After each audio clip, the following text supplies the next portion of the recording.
Welcome back to DCS Debrief. Thanks for coming back. We'll start this video on pursuit with a standard disclaimer. I'm not a fighter pilot. These presentations are not intended to be authoritative, but information inferred from my own experience in real aviation where it's relevant, directly referenced official but open source literature, and anecdotal information from former fighter pilots who I happen to know. It's presented for critique and to add to the overall body of information on the topic of air combat in simulation games like DCS, in the hope that it'll be challenged and generate a discussion involving people who know better than I do. Like many tactics, techniques and procedures, application differs in key areas between the game and real life, and as such these presentations are only really relevant in the game. I hope you enjoy it. In order to succeed at BFM, you'll need to enter and maintain within a weapons envelope, which will require pursuit of the bandit. The aim of this video will be to explain the basic principles of maintaining a position behind a manoeuvring bandit without overshooting. In order to get the most out of this video, you'll need to understand the nomenclature that was covered in the first video in this series on fundamentals.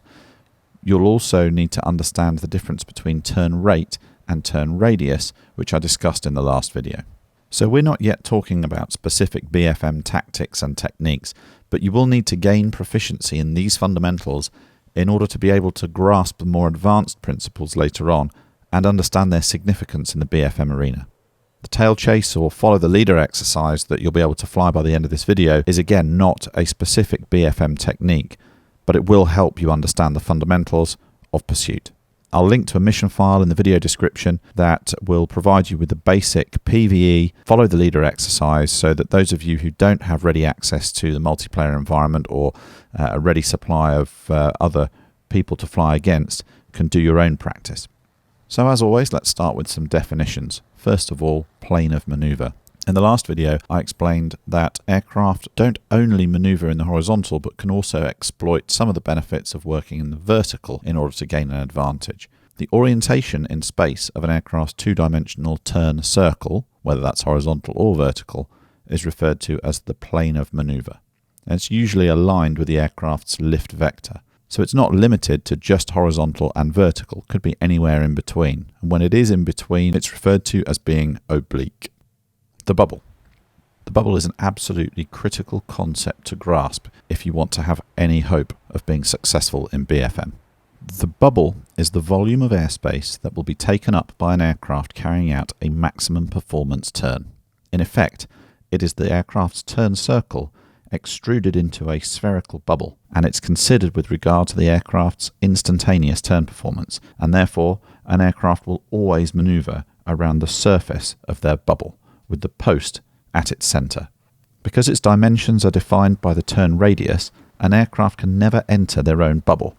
This means that if you're outside a bandit's bubble, they can turn their nose towards you and gain angles, but if you're inside, they can't, making you at least temporarily immune from attack. This one fact is one of the most important fundamentals to grasp about BFM. So as I mentioned in the first video, the highest probability kill for a given weapon within visual range is likely to be in the bandit rear quarter. So in order to employ weapons and kill the bandit as quickly as possible, you need to occupy a point in space that is behind the bandit as soon as possible in the fight. However, just being behind the bandit is not good enough. You need to be able to maintain a range suitable for both weapon fusing and weapon terminal energy, and this applies both to missiles and the gun. Missiles have both minimum and maximum ranges, and gun rounds, while they have no minimum range, if they hit the target, will develop a cloud of shrapnel that you definitely don't want to fly through. In order for a missile to guide, the bandit must be within weapon sensor gimbal limits, so you need to be pointing at the bandit in order to employ. Likewise, with the gun, you'll need to be aiming ahead of the bandit to allow for lead. And finally, should your first weapon be defeated, you'll need the time to generate another shot opportunity, so you must have closure under control, and not only to allow a follow-on, but to avoid an overshoot. Pursuing is unlikely to simply mean following the bandit in a straight drag race, because the quickest way for the bandit to deny you a shot is not to out-drag you and hope that he can run away from your missile maximum range, but to turn and rotate their vulnerable rear quarter away from you. And this also provides them with a potential weapon employment opportunity of their own. So you'll be likely pursuing in a tight curve, and as we discussed in the last video, turning tight is predicated on power available.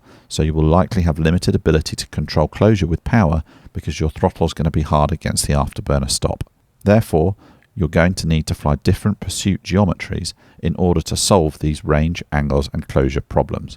Simply flying the shortest distance between where you are now and the bandit's present position is likely to generate more problems than it solves. Firstly, range is going to decrease, possibly to the point where your weapon employment options are limited by the time you can sort out the angles problem you caused by turning inside the bandit, increasing aspect and allowing line of sight rate to balloon, which is also going to require more lead to resolve a gunshot. If you haven't bled off all your speed in such a tight turn, closure is then likely to balloon, and you'll have to pick between a 3 to 9 line overshoot and inevitable death, or an in-close overshoot leading to a 3 to 9 line overshoot and inevitable death. The point is that while just pointing and pulling might resolve one problem, it will likely cause others that will have a very bad outcome attached.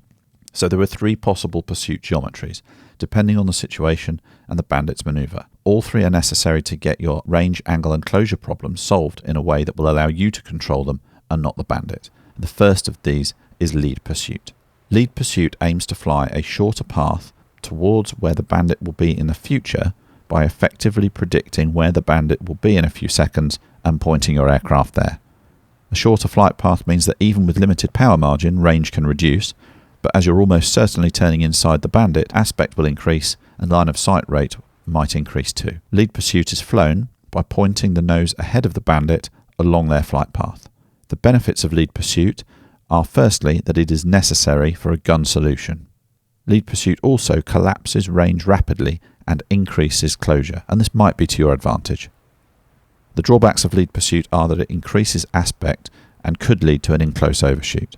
So when to use lead pursuit? Well, typically lead pursuit is only really used for taking a gunshot or resolving range without respect to angles. Pure pursuit means aiming directly at the bandit, and this also cuts the corner because your flight path will not precisely follow the bandit's flight path. So range will reduce, although more gradually than with lead pursuit, and aspect will also increase, although again not as quickly as with lead pursuit. Pure pursuit is flown by putting the bandit inside the HUD field of view and maintaining them there with plane of motion aligned, or by placing the lift vector on the bandit when manoeuvring out of plane. The benefit of pure pursuit is that pointing directly nose on the bandit places him at the centre of the missile seeker gimbal. The drawbacks of pure pursuit are similar to those of lead because, again, due to geometry, pure pursuit can also lead to an in-close overshoot. Lag pursuit means flying to a position behind the bandit, and this is clearly desirable as this is where we want to end up, and unlike lead or pure pursuit, we are at less risk of collision or an overshoot. Lag controls closure while controlling aspect, but it involves maintaining your nose off the bandit, which is less threatening and may allow the bandit to gain energy by performing below their maximum potential. It could also lead to range actually increasing. Lag pursuit is flown by placing your nose behind the bandit when manoeuvring in the same plane of manoeuvre, or placing the lift vector in the bandit's 6 o'clock if you're out of plane. The main benefit of lag pursuit is that it is the only geometry that will allow you to reduce closure or extend range. However, it cannot be maintained indefinitely, as maintaining nose off the bandit may place your weapons outside gimbal limits, and if you remain there too long, you risk giving away the offensive advantage, particularly if you allow the bandit to build energy to the extent that you are no longer able to bring your nose to bear. So let's have a look at some practical examples of these geometries and their execution. Here we are in F5, then the bandit F5 is ahead of us. He's going to have smoke, green on the right, red on the left wingtip, and initially we're going to maintain in the smoke so that we know that we're following his precise flight path.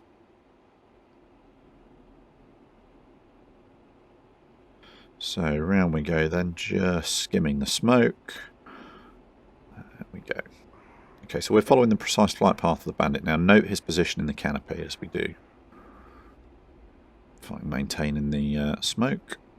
We are. So his position in the canopy is not changing. Note also that we're in lag pursuit, and even though we're in lag pursuit, the range is not increasing. We're maintaining the same range.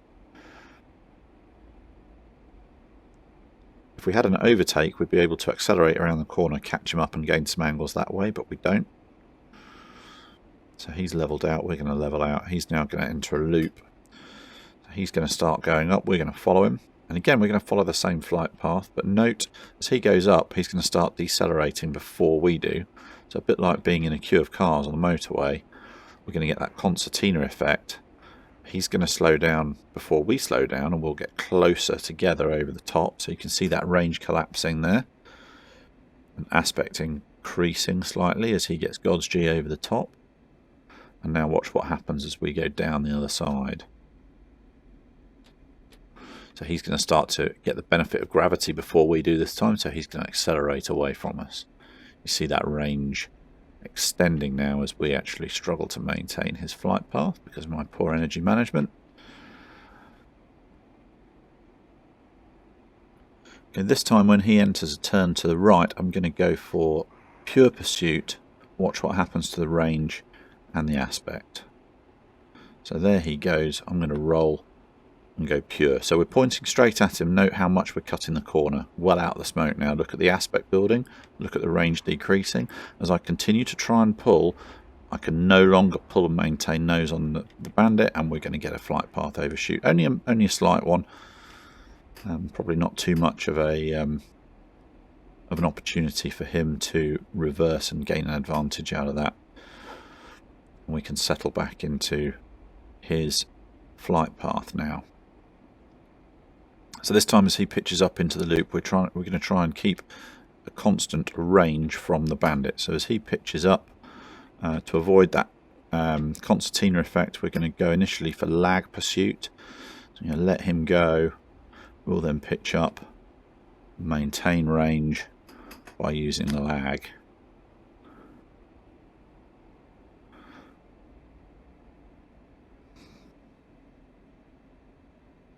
He's going over the top now. Now, if we just hold that position, he is going to accelerate away from us. So we're now going to go for initially for pure pursuit, cut the corner, and prevent the range from collapsing. And if we need to gain a little bit more range, we can even pull a little bit of lead. Watch what that does to the aspect as he pulls up again.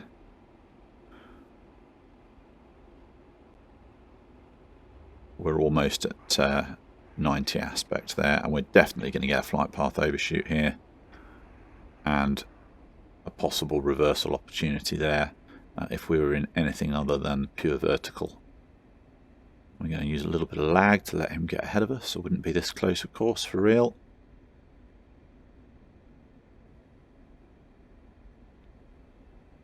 And down we go again. So we can control our range from the bandit. I've had the throttle parked at full reheat throughout the entirety of this evolution, so we can control our range purely using lead lag and pure pursuit. As with turning, pursuit curves are not limited to bandit plane of manoeuvre.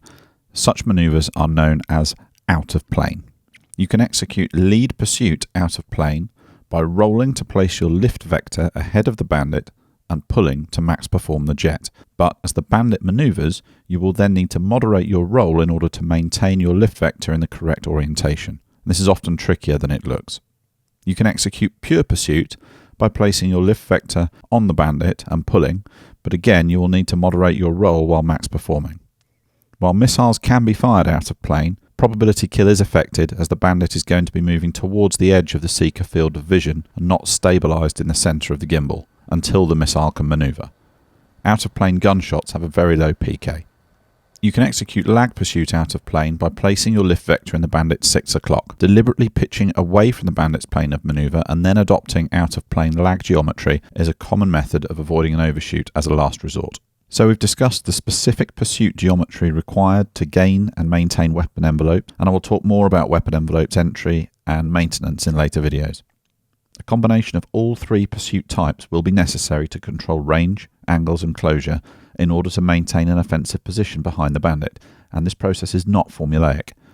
The techniques that are appropriate and the method in which they are applied will be highly dependent on the situation, not only based upon the bandit's manoeuvre, but also the ground, and much later on, the position of your wingman.